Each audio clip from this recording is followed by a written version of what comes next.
Halo teman-teman, di video kali ini aku mulai ngerjain game horor. Bukan cuma pindah genre, tapi juga nyoba pendekatan yang agak beda dari biasanya. Aku pengen horornya nggak kerasa template, bukan yang cuma ngandalin jump scare, tapi lebih ke suasana. Pelan, nggak nyaman, dan bikin mikir. Jadi, di video ini, aku bakal nunjukin prosesnya. Di bagian ini, aku fokus ngerjain player movement. Kedengarannya basic, tapi buat game horor, ini penting banget.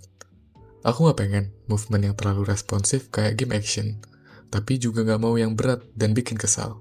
Jadi, aku coba cari titik tengahnya. Di sini, aku mulai ngatur kecepatan jalan, lari, sama feeling kameranya. Sedikit aja salah, rasanya langsung beda. Terlalu cepat, horornya hilang. Terlalu lambat, malah capek sendiri. Jadi, sekarang aku lebih fokus ke feelingnya dulu. Baru nanti ke sistem yang lain. Soalnya, kalau movementnya udah dapet, horornya bisa kebangun sendiri. Oke, sekarang aku coba nunjukin movement playernya. Masih basic banget, jalan, lari, sama kontrol kamera aja. Belum ada yang aneh-aneh. Tapi di tahap ini aku emang pengen fokus ke dasar dulu, biar gerakannya kerasa natural, sebelum nanti aku tambahin hal-hal lain. Di sini, aku mulai improve lagi pergerakan kameranya. Nggak ada yang besar, cuma nyoba beberapa penyesuaian kecil. Sebagian cuma trial dan error, dicoba, dibatalin, dicoba lagi, sampai akhirnya nemu rasanya yang paling pas. Kelihatannya sepele, tapi buat aku bagian ini penting. Sekarang, aku coba jalanin hasilnya. Gerakannya masih sederhana, tapi udah nggak sekaku sebelumnya. Jalan pelan di tempat sepi aja sekarang rasanya beda, lebih hidup, dan sedikit nggak nyaman.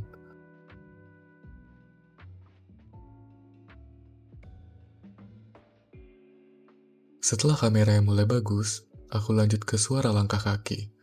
Aku pengen tiap jalan itu ada responnya, biar nggak cuma visual aja yang kerasa.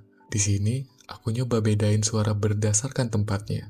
Jalan di tanah rasanya beda, dan pas kena besi, suasananya langsung berubah. Ngatur bagian ini lumayan memakan waktu, soalnya dikit aja yang nggak pas, langsung kerasa aneh. Sekarang, aku coba hasilnya.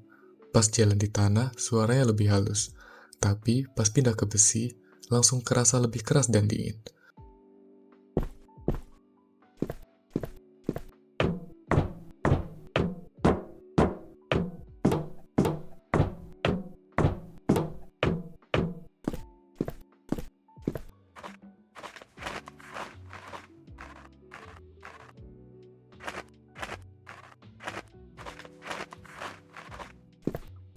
Perubahan kecil, tapi ini ngaruh banget ke suasana.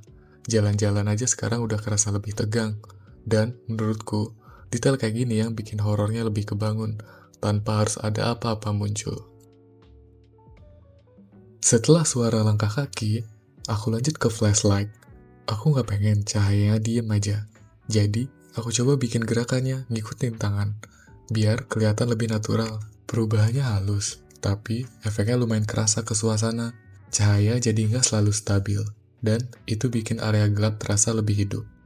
Sekarang aku coba hasilnya. Pas jalan, cahayanya ikut bergerak sedikit. Nggak berlebihan, tapi cukup buat bikin rasa waspada. Kadang cahaya kena dinding, kadang cuma dapat lantai, dan itu bikin suasananya jadi lebih nggak pasti.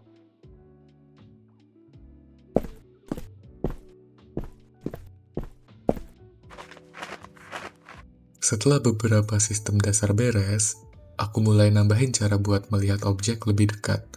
Aku pengen pemain gak cuma lewat dan jalan aja, tapi bisa berhenti sebentar dan memperhatiin detail yang ada.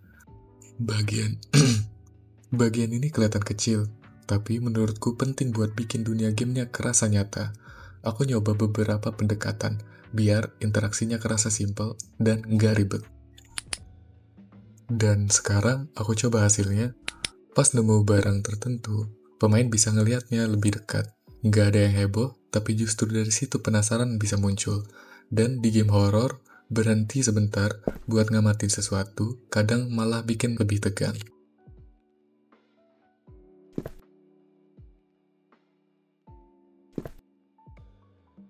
Setelah interaksi sama objek, aku lanjut ke bagian tangan pemain.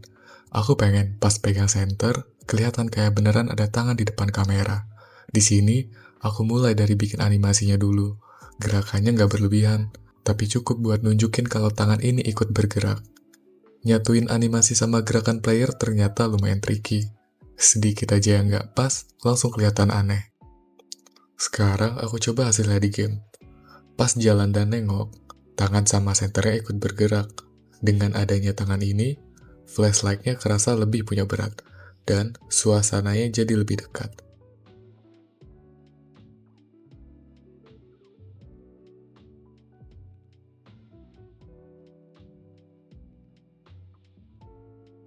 Setelah senternya bisa dipakai dengan nyaman, aku mulai mikirin soal baterainya.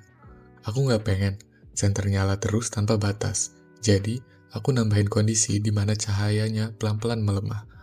Di sini, aku ngatur biar pemain harus mikir kapan harus hemat dan kapan harus pakai. Sekarang aku coba hasilnya. Kalau dayanya mulai habis, cahayanya kelihatan mulai redup. Dan pas diisi ulang, ada momen sebentar di mana pemain jadi lebih waspada. Detail kecil, tapi bikin suasana jadi lebih tegang.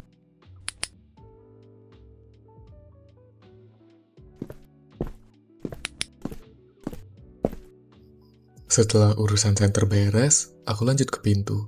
Masih simple banget, belum ada yang aneh-aneh. Cuma pintu yang bisa dibuka dan ditutup.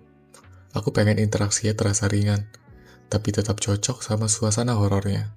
Di tahap ini, aku ke fokus rasanya dulu, bukan ke efek, tapi ke momen pas pintunya bergerak. Pintunya kebuka pelan, dan ada jeda kecil sebelum benar-benar terbuka. Kelihatannya sederhana, tapi di game horor, buka pintu aja bisa bikin mikir 2 kali.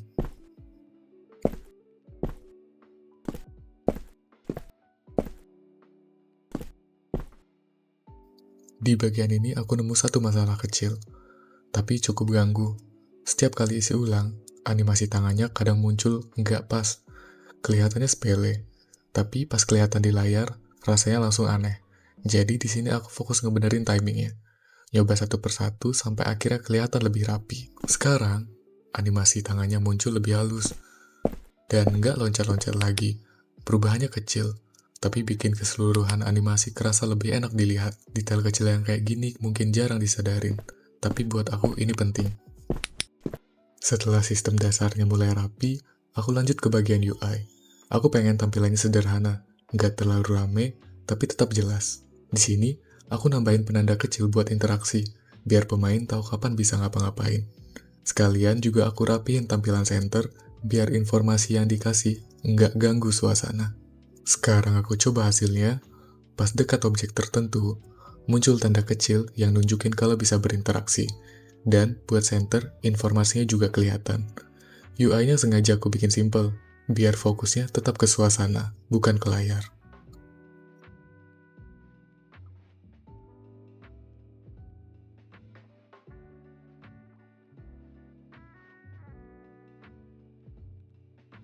Di tahap ini, aku mulai ngerjain layout untuk map utamanya. Game horror yang lagi aku buat ini berlatar rumah sakit, jadi aku mulai dari bentuk-bentuk paling dasar dulu. Masih pakai kotak-kotak sederhana, belum mikirin detail sama sekali. Di sini, aku coba fokus ke alur ruangannya. Buat aku, penting banget ngerasa dulu suasananya, sebelum semuanya dikasih detail. Sekarang aku coba jalanin di mapnya. Walaupun masih polos, lorong-lorongnya udah mulai kerasa. Dan justru di kondisi kayak gini rumah sakitnya terasa lebih sunyi, dan agak nggak bikin nyaman. Nanti detailnya nyusul, tapi buat sekarang aku pengen pastiin rasanya dulu dapet.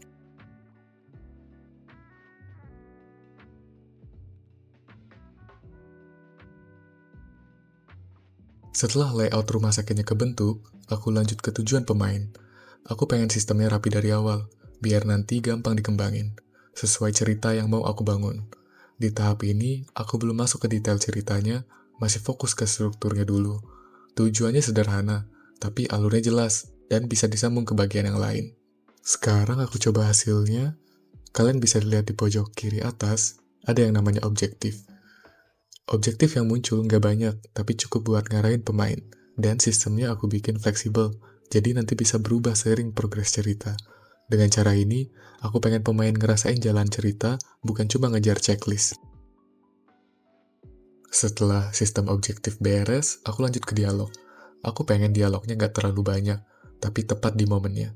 Di sini, aku mulai nyiapin cara buat nyampein cerita pelan-pelan, tanpa harus jelasin semuanya di awal. Dialognya aku bikin sederhana, tapi tetap nyambung sama suasana rumah sakit.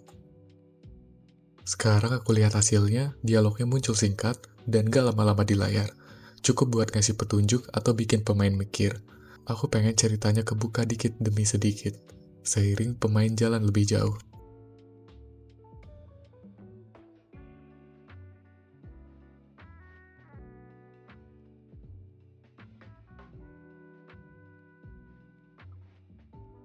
Di bagian ini, aku mulai ngerjain karakter 3D Satpam.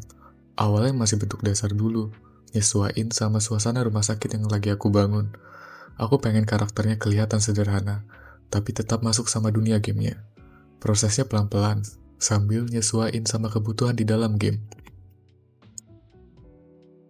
Beberapa detail kecil aku perhatiin, dari seragamnya sampai kesan yang pengen aku dapat dari karakternya. Aku pengen satpam ini kelihatan biasa, bukan karakter yang mencolok, tapi justru itu yang bikin dia cocok sama suasana rumah sakit. Setelah bentuknya mulai jadi, aku lanjut ke warna dan detail permukaannya. Di tahap ini, aku mulai mikirin kesan yang mau ditampilin. Seragamnya nggak aku bikin terlalu bersih, tapi juga nggak berlebihan. Detail kecil kayak lipatan baju, perbedaan bahan, dan warna yang agak pudar. Itu sengaja aku tambahin. Tujuannya sederhana, biar karakternya kelihatan pernah dipakai, dan masuk sama suasana rumah sakit yang sunyi. Sekarang aku coba lihat hasilnya langsung di game. Karakter satpamnya udah nyatu sama lingkungan, dan kelihatan gak asing. Masih ada yang perlu dirapihin, tapi sejauh ini penempatannya udah sesuai sama yang aku mau. Detail kecil kayak gini, pelan-pelan bikin dunia gamenya kerasa lebih hidup. Untuk sekarang, progresnya segini dulu. Beberapa sistem udah mulai kebentuk, dan dunianya juga pelan-pelan kerasa hidup. Di video selanjutnya, aku bakal lebih fokus ke cerita dan sesuatu yang ada di dalam rumah sakit ini. Aku masih simpan dulu detailnya, tapi yang jelas, bakal ada satu sosok yang punya peran penting.